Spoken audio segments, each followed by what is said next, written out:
২০ ফেব্রুয়ারি দুবাইয়ে ভারতের বিপক্ষে বাংলাদেশের প্রথম ম্যাচে অনফিল্ড আম্পায়ার হিসেবে দায়িত্ব পালন করবেন আন্দ্রিয়ান হোল্ডস্ট্রোক ও পল রাইফেল। টিভি আম্পায়ারের ভূমিকায় থাকবেন রিচার্ড ইলিংওয়ার্থ।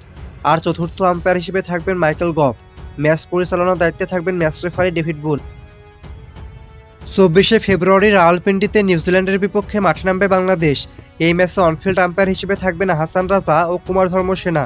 টিভি আম্পায়ার হবেন টড টাকার। আর চতুর্থ আম্পায়ার হিসেবে থাকবেন জোসেল উইলসন। ম্যাচ রেফারির দায়িত্ব পালন করবেন রঞ্জন মাদুকালে। ২৭ ফেব্রুয়ারি রাওয়ালপিন্ডিতে স্বাগতিক পাকিস্তানের বিপক্ষে শেষ গ্রুপ ম্যাচে অনফিল্ড আম্পায়ার হিসেবে থাকবেন মাইকেল গভ ও আন্দ্রিয়ান হোল্ডস্ট্রোক। টিভি আম্পায়ারের দায়িত্বে থাকবেন পল রাইফেল। আর চতুর্থ আম্পায়ার হিসেবে দেখা যাবে রিচার্ড ইলিংওয়ার্থকে। এই ম্যাচেও ম্যাচ রেফারি থাকবেন ডেভিড বুন। চ্যাম্পিয়ন্স ট্রফির উদ্বোধনী ম্যাচে মাঠের আম্পায়ার হিসেবে দায়িত্ব পালন করবেন বাংলাদেশের শরীফুদ্দৌলা ইবনে সৈকত। তার সঙ্গে অনফিল্ড আম্পায়ার হিসেবে থাকবেন ইংল্যান্ডের রিচার্ড ক্যাটেলবরো। এছাড়া টিভি আম্পায়ারের দায়িত্বে থাকবেন ওয়েস্ট ইন্ডিজের জোয়েল উইলসন। আর চতুর্থ আম্পায়ার হিসেবে থাকবেন ইংল্যান্ডের অ্যালেক্স ওয়ার্ফ।